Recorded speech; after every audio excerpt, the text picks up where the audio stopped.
Hey guys, how's everybody doing? Paul here again. Forgot yesterday, but don't forget to subscribe and like and forward the video if you like it. It's good for the channel. I'm trying to get these messages out there, and who knows, it might save a life. I don't know.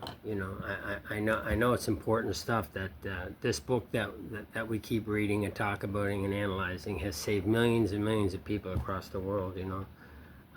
One thing I always emphasize is step one. I talk about step one a lot.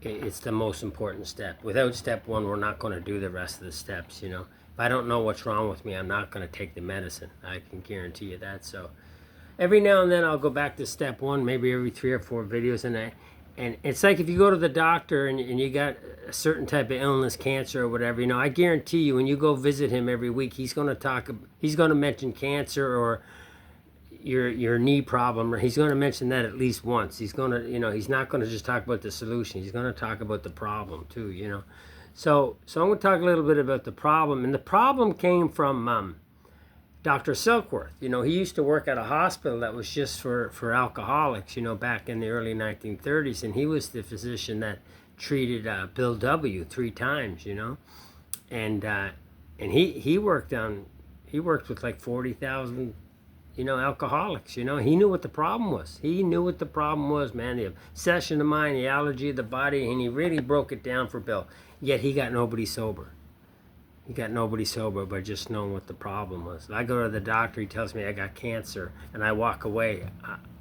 I'm going to die of cancer. It doesn't matter that I know I got cancer. What matters is there a solution? Because if there's a solution and I got cancer, I'm going to take the medicine. I'm going to do whatever it takes to get rid of this cancer. And I keep using cancer as an analogy because this is just like cancer. Do you know that alcoholism and drug addiction actually kills more people on the face of this earth today than does cancer?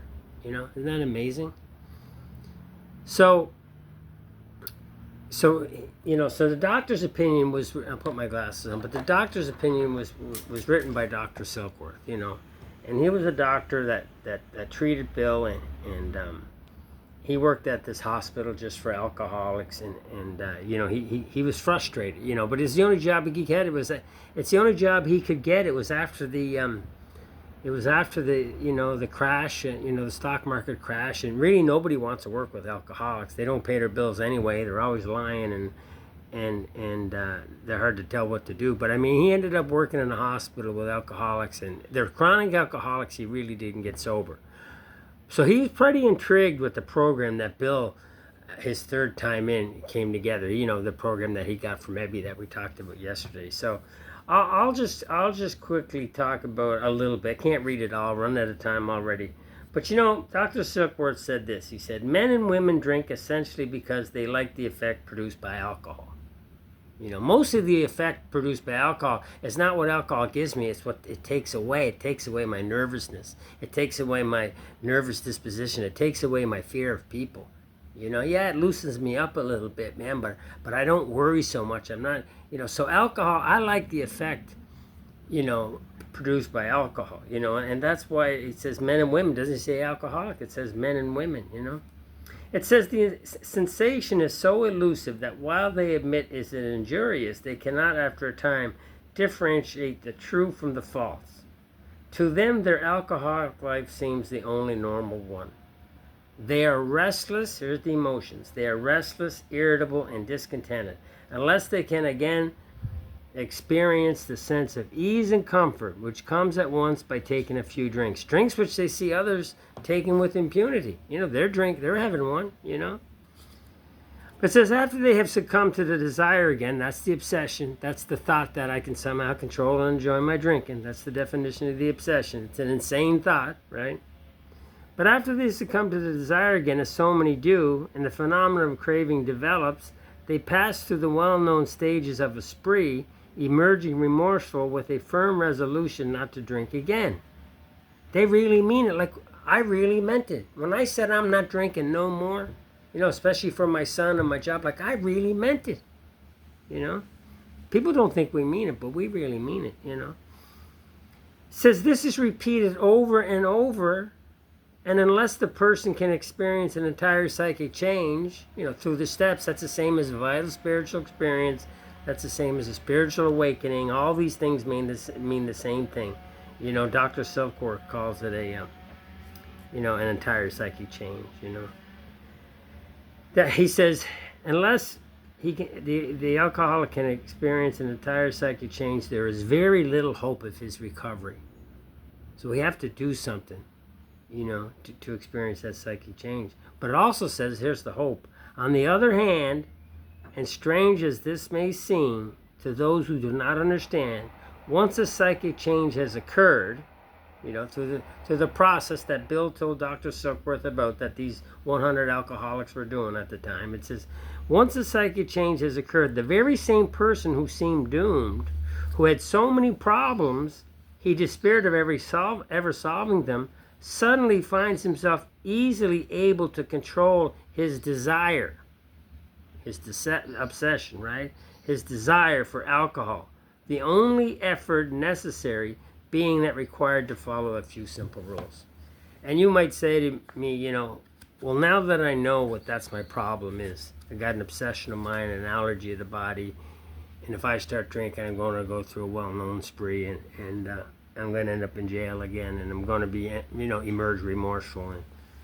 But what it says, in the book, it says that's not enough. And I've read this before, and it's part of step 1. It says, at a certain point in the drinking of every alcoholic, he passes into a state where the most powerful desire to stop drinking is of absolutely no avail.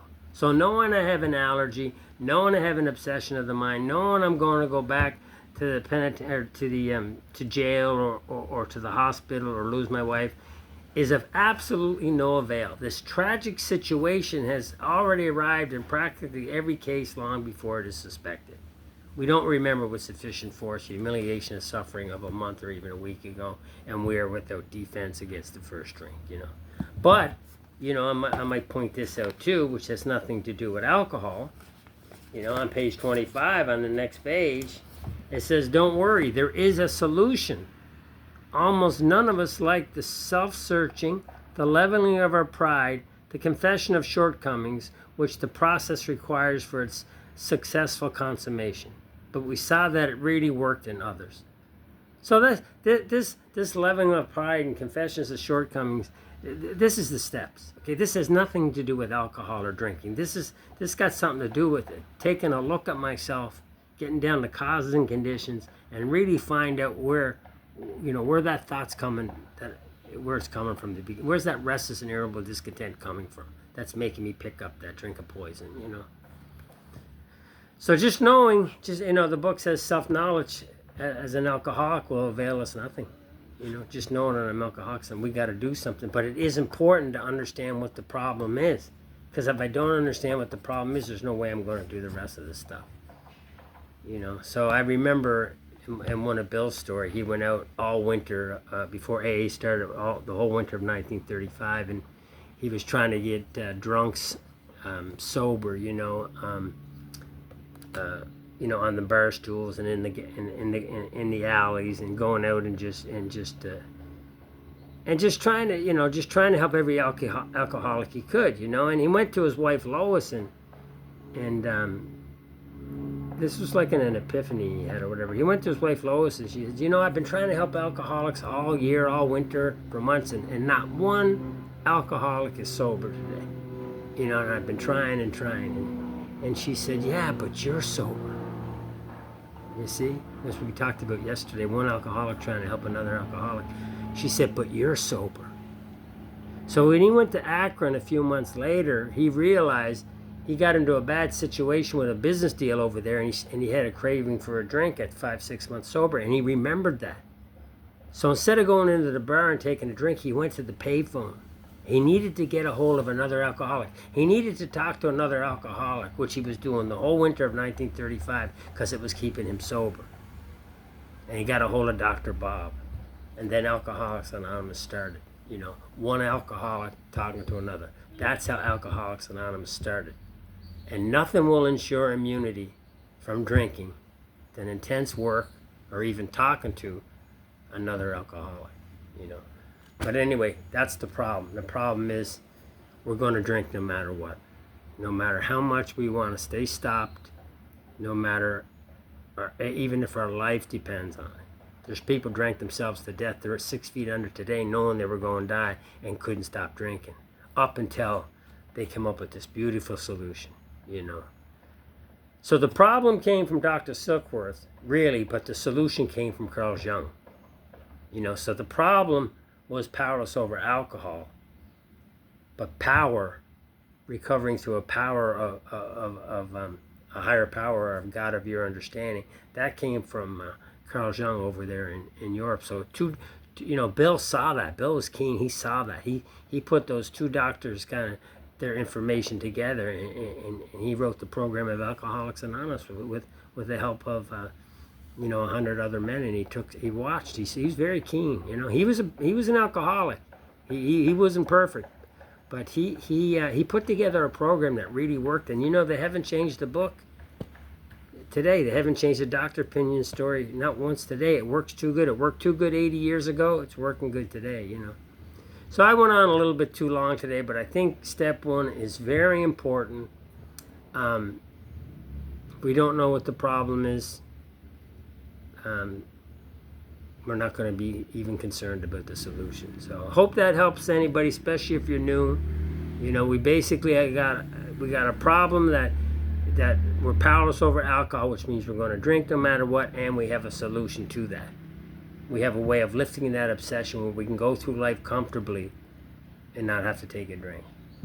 So hopefully that helps, and don't forget, subscribe, like, forward to people, especially people you think could use this video, you know, and if you don't have a book and you're having a problem with Alcoholics Anonymous, get yourself a book, man. And call me anytime, DM me on YouTube or whatever. I'm here to help. You know, reach out to me anytime you want. I'm here to help people, you know, with my experience, strength, and hope.